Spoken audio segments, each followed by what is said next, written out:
Again, we're here today to talk about nutrition, holistic wellness, feel better about yourself. I'm Chef Timothy Moore, PhD, psychological counselor, a naturopath doctor. I specialize in Chinese medicine. I specialize in energy healing. I'm vegan raw and nutrition. I'm an herbalist, so I help you put all this together and make it come to a component. But give you a little bit about myself. At one time in my life, I was 350 pounds, 360 pounds, really. I discovered my diabetes when I was a diabetic in Pine Bluff. I was driving with somebody, and as I was driving, the traffic light was upside down. And I told the person beside me, I said, "Hey, man, we're upside down." "Man, you're crazy."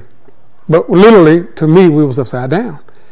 So he pushed the car over, and sure enough, went to this little clinic in Pine Bluff, and they said, "Your sugar's 500 off the scale."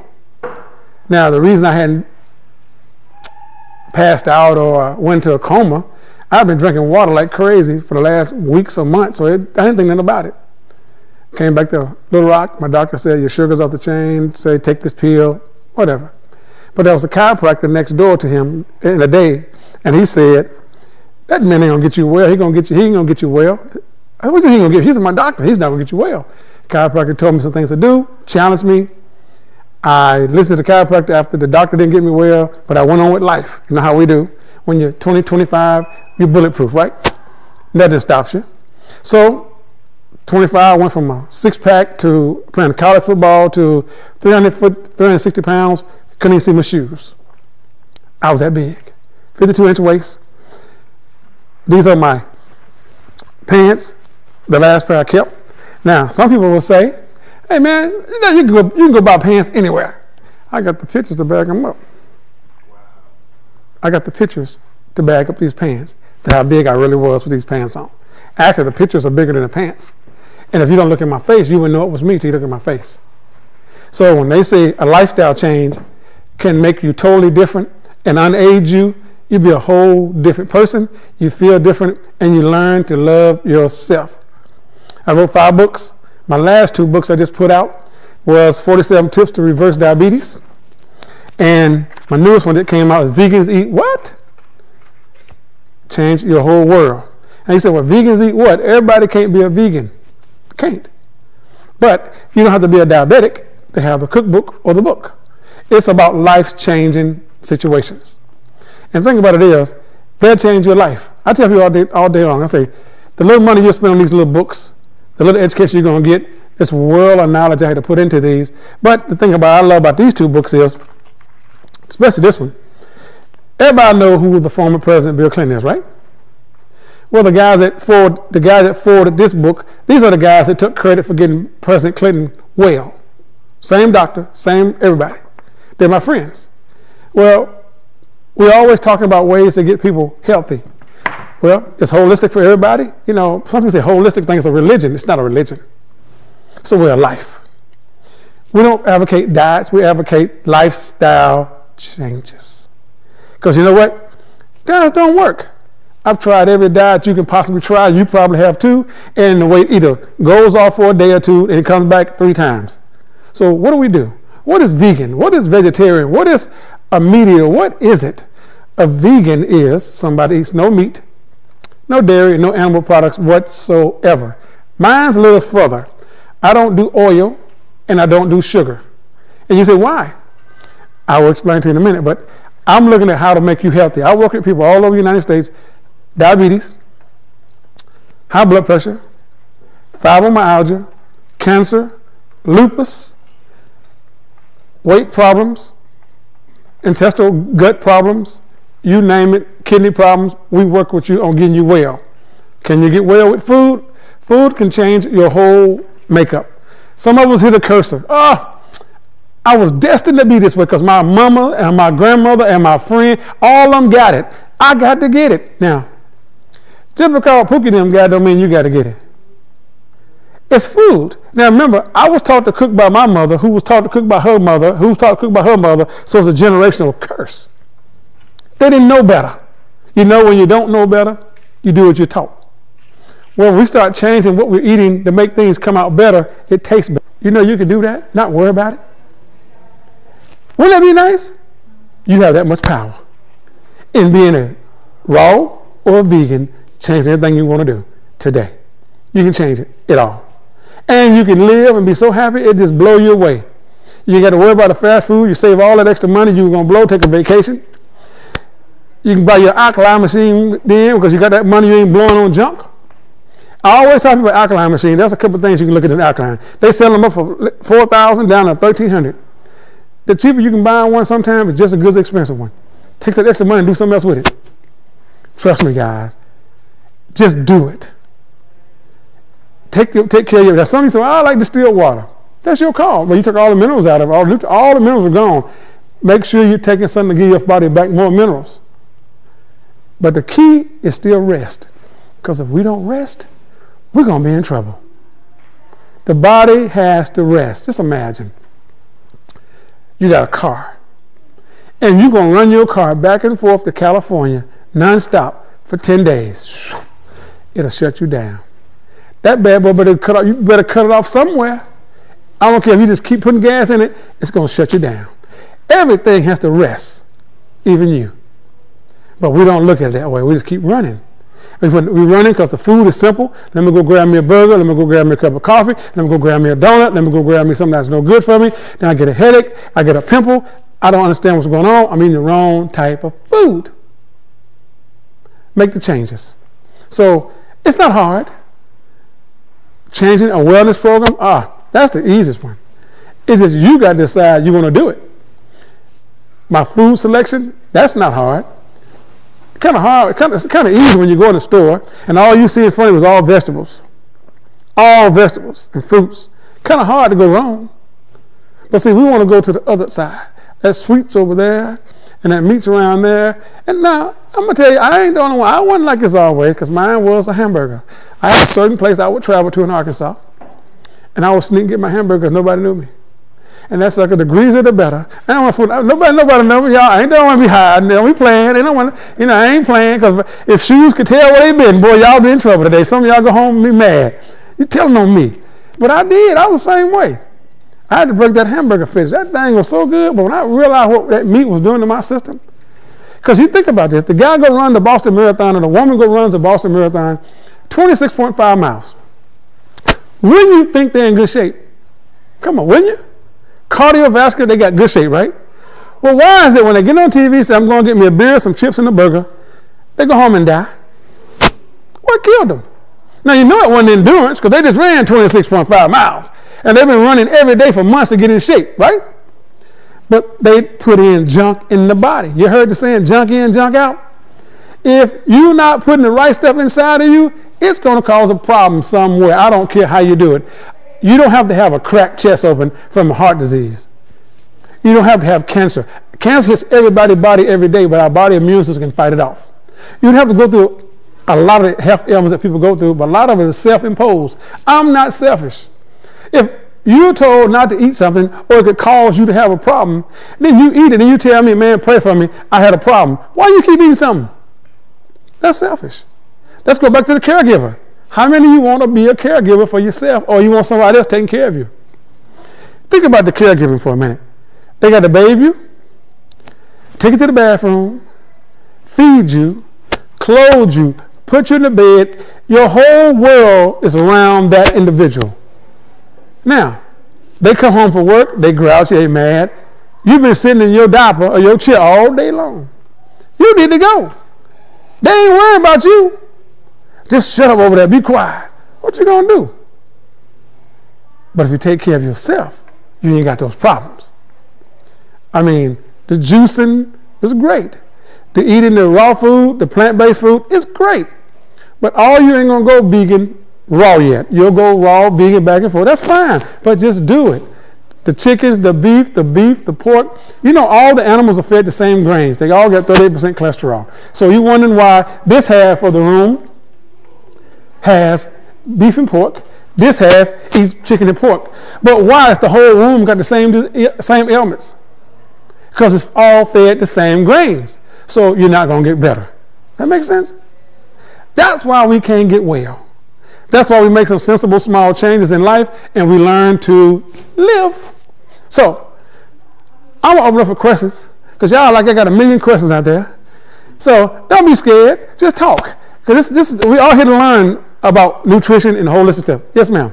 I wanted to ask a question on the difference between the distilled water and the spring water, because I've heard a lot of different things about it. Some people that are, holistic health actually recommend distilled water. So could you? Okay. The difference between spring water, alkaline water, distilled water, and water is all water, right? Since there's no regulation on water, you don't know if it's really distilled, spring, alkaline, or just poured out of a tap.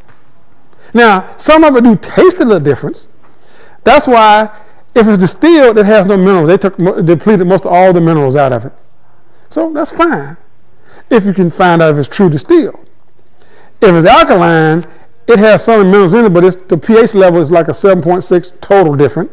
Spring water is just spring. And if that spring is not elevated, wherever they're getting that water from, the spring elevated, nothing can flow into the spring.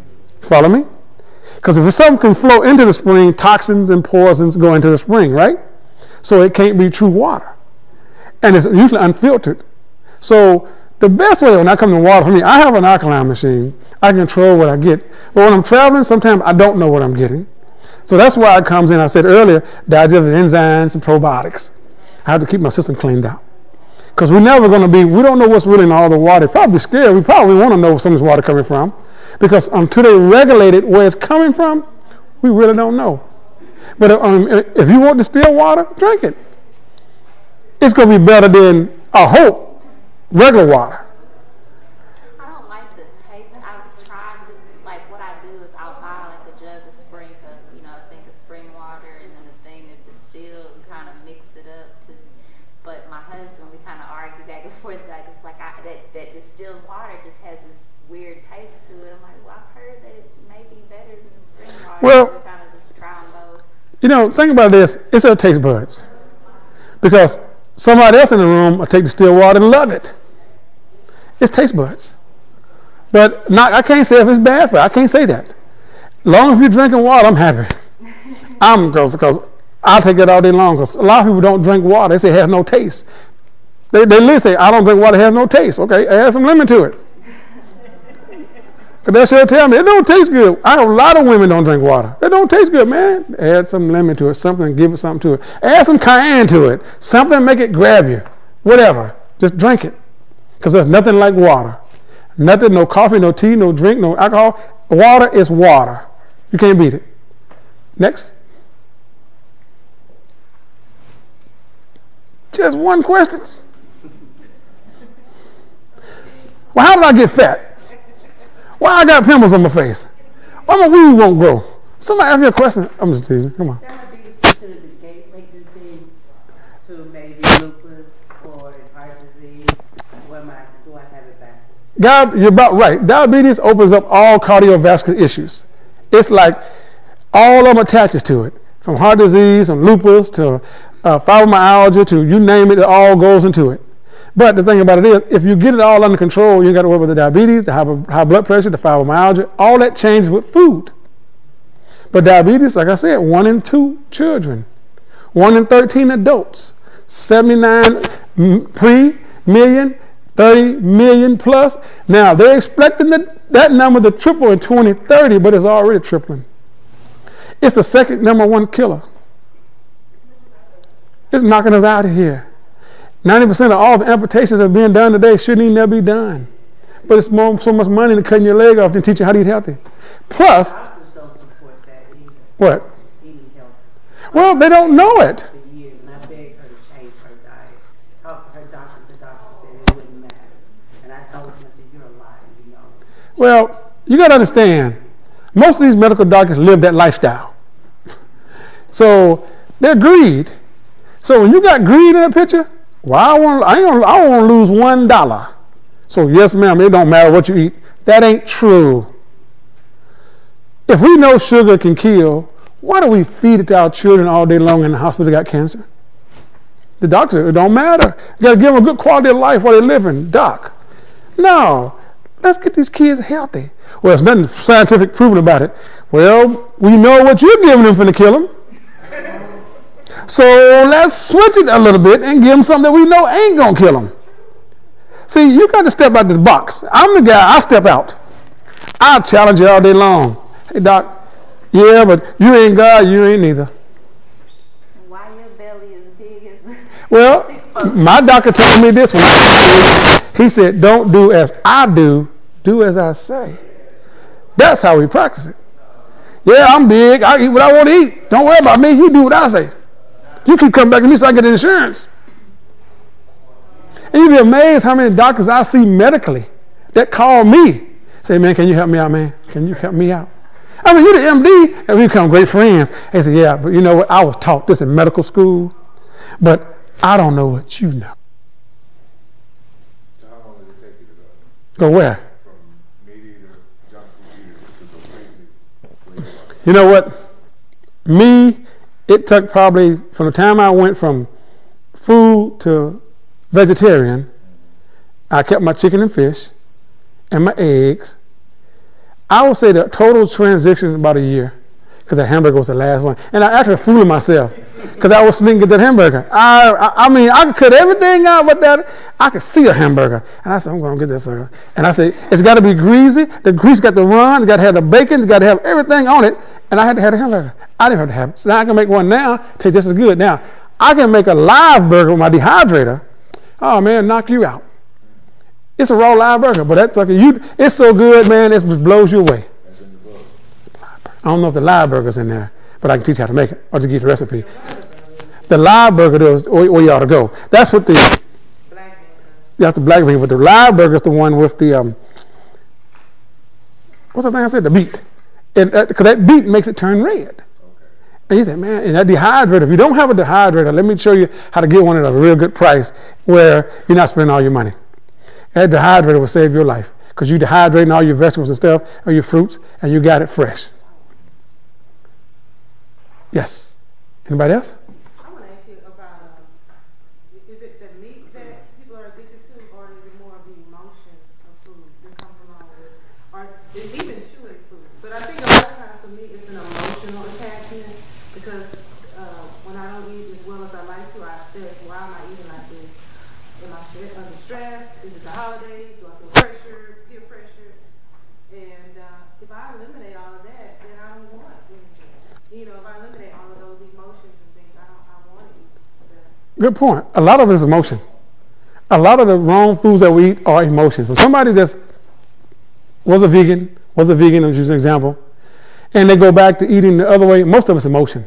They got caught off guard. I had one of my friends, I had to eat them Snickers. I hadn't eaten a Snicker bar in 5 years. Got upset at work, got one. He does like a Lay's potato chip. Once you bite that bad boy. And before she knew it, she had ate 5. And she paid for them later, but she ate 5. And it's an emotion. When she get told what's going on, in emotional, something came up. So her emotions got wrecked. So it's not just the meat, it's just the emotion. Because you might say, okay, another person said it's not meat, but it's the chips, it's the junk. It's the Twinkies, it's the cakes and the pies. But it's all has an effect on our body. And most of it, when you bottom line it, it's emotion. It's emotion. I'm glad you said that because then, too, I think that contributes to the media and it promotes eating certain things. Oh, yeah. Oh, yeah. When your emotions are in a certain Look at the commercials. excited, you know, when you're happy, when you're with family, so trying to deprogram yourself from all of that. But it's also about being accepted.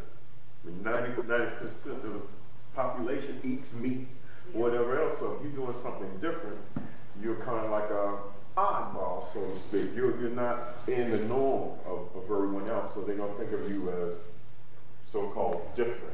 You're outcast. So, yeah, exactly. So it takes a strong personality, I think, really to step outside that to do something different. But the majority of times people do it because somebody else does it or the family does it, and they don't want to be different from others. They're going to be ostracized basically from their family and friends. And that's why I say you got to have a connection. You got to have a circle. that you can live with, people you can talk to that thinks like you. Because if you leave here today and go, man, I went to the seminar about holistic and all that, they don't even know how to spell holistic. You just shot yourself down because they're going to tell you, hey, we going to the local place over here, get this. They got a special, I got you a coupon too. And if you don't catch yourself, you're going to be sitting there again and say, I'll do this next week. Next week never happens. It never happens. So the meals are simple. You have to learn how to make a meal in 15 minutes. We all have lives. But we'll go wash our car. We'll go get our hair done. We'll go to the dry cleaners. We'll go to the laundromat. But we won't give ourselves 15 minutes to get a good meal. We'll rush everything. We rush everything. But we really rush us. So I tell people, okay, you need breakfast, sit down, give yourself 15 minutes, eat that breakfast. Take your time, don't turn the TV on, and just enjoy your food. Yes, ma'am. You talked about cooking separately for the people in the household that don't want to make that change. Okay. Married and unmarried? Unmarried. Children or not children? Yes. 15-year-old, well, she's 16, and she's overweight. We've been working on it, and I'm overweight. My doctor says I'm obese, but my daughter be like, Mama, you skinny. But I be like, I'm not, you know. So anyway, we've been working on it. It's been a struggle, but certain stuff that I cook, she just won't eat it. Okay. She'll try it and be like, well, how old is she? She's 16. Okay. I deal with a 14-year-old right now, same way. The 14-year-old's passing out, black spots. Went to every doctor in America. Her mother got a hold of me. We got to working on some stuff, changed her life. And I sit the girl down and said, let's talk about what you're eating and what's going to happen if we don't make some changes. So I told the mother, for the next 20 days, do not buy nothing outside this house but what you're going to cook. Now, if the daughter went outside and ate, then you can do about it. But you're not going to give her any money to go buy it. Well, after the daughter went through the program for a minute, whatever the mother made, the daughter started to eat. She rebelled just for a moment. I ain't no good food in this house. I'm used to eating this way. So she said, when you get 18, you eat the way you want to eat because you can take care of your own health. Case in point, the daughter now eats it like the mother. What you put in your home, she's got to eat it. Because she get hungry enough, she's going to eat it. I was a single parent. I remember when I got my daughter at 8 years old. And I'll never forget it. I don't eat this. She gave me a list of what I don't eat chicken. I don't eat greens. I don't eat peas. I said, what do you eat? You know what she told me? Chicken nuggets. Now, she just told me she don't eat chicken. I said, do you know what's in a chicken nugget? I said, okay, I got this. Every vegetable I knew she didn't like was in the house. She held good for 3 days. One night I heard these. I knew Santa Claus wasn't in my house. So I said, who's in my house? She at the table. I hit that light on. What you eating? Vegetables? You don't like that stuff. I got to eat something. Now she's 30-something years old now. See, we have to train them. We have to do that stuff or they'll get away from us. What else? Yes? As far as sugar, you mentioned agave nectar, different things to use as sweeteners instead of sugar, with the, kind of fruit sweeteners, type of natural from fruits. Mm-hmm. And you also said, all fruits aren't, good and too okay. much of the fruit sugar. Right. Okay. I'm not a agave nectar proponent. I really am not. But if you're used to eating sweets, and I just take all your sweet taste away, you're going to cheat. You're going to go get you some white sugar. So I'd rather for you get the agave than that white sugar. And as far as fruits, if you're diabetic, honeydew melon, cantaloupe, watermelon, strawberries, grapes, kiwi, pineapple, well, make your sugar go off the chain. But if you're not a diabetic and you're eating overload too much fruits, you're going to have a problem sooner or later. It can be constipation. It's going to be tiredness. Somewhere that fruit's going to be an overload. So you got to know how to balance your body. That's what I was meaning. So somebody that don't eat sugar, we good. Somebody do eat sugar, we got a problem. And go back to what I said earlier about that candida, that yeast in the stomach. Sugar's feeding it. Hey man, give me some more sugar. I need it. I need it like yesterday. So we got to kill it. And sugar's the only way we're going to kill it. What else? Honey is, to me, a bug. Remember, I eat no animal. To me, it's still an animal. But if you're a diabetic, sugar, honey is just straight sugar. If you're not a diabetic and you want to eat honey, you can have some, but don't go crazy with it. I just don't use it. Diabetic, I don't want them to touch it because it's going to run through that bloodstream just like. But if you're non-diabetic and you want some honey and something, go for it. Just do it sparingly. So what do you use as a sweetener? You say you're not a garlic fan. Okay, I don't have anything. Sugar. Good question. Okay. I don't eat sweets. Because my boy up there, he'll tell me I put a bunch of sugar in my tea. I don't think I do, but he says I do. So what do you use as a Well, now I don't drink sugar. I don't drink tea. If I was going, I don't eat. All I drink is water. So if I was going to use anything to sweeten tea, I just know how to drink it black, just like it's not black, but just like it is. That's why my taste bud would adapt to just the tea. Because you're just putting straight sugar in your system. Then you can't. Then if you're going to go get some agave, put your agave in it. It's sweeten it. Now you probably, if you put that much sugar, like he said, you're going to put the whole bottle in yours. That's what I'm saying. I put agave. I don't taste it. It's like you don't taste it. Don't taste So, but if you give yourself 14 days of drinking that tea, your taste buds are going to change, and you won't realize it. You say, "Oh, I can drink this. It's not a bad thought." But if you put a lemon in it, it really won't make it. You really know the difference. So I'm just not a sweet because I know what it can do. I ain't gonna eat one little piece of cake. I'm gonna eat the whole cake. I'm gonna be honest with you. It's like when I used to eat chicken. When I used to travel, I would go to Kentucky Fried Chicken, come in here, get me the 10-piece in the bucket with the Coke and all the trimmings, drive from there to this city. The bucket's empty. I get to your office, we going to lunch. He said, "Man, we're going to lunch. You going with us? Come on." Now I just ate 10 pieces of chicken, rolls, slaw, potatoes, and a drink, and I'm still hungry. You do it. People do it every day. We don't, think about for a minute. The holiday coming up, right? They're going to go to 10, 11 houses. 10, 11 houses. They eating all day. This one got the cake and pie. This one got the turkey knob. This one got the turkey leg. This one got the pork. They eating all day long. During the holidays, you gain 15 to 25 pounds between now and Christmas. Gonna gain all that weight. It's not hard. It's not hard to eat 10 pieces of chicken. You don't notice it. You listen to the radio. You just going on down the road. You take a bag of Lay's potato chips right now, 10 and a half ounces. You can sit there and eat it by yourself. Before you realize that you be in the bottom of that bag and like, where'd the chips go? Just ate them. Not conscious about it. And if you throw it in the back seat, you're going to go back there and get them. So you put them in the trunk because you're moving.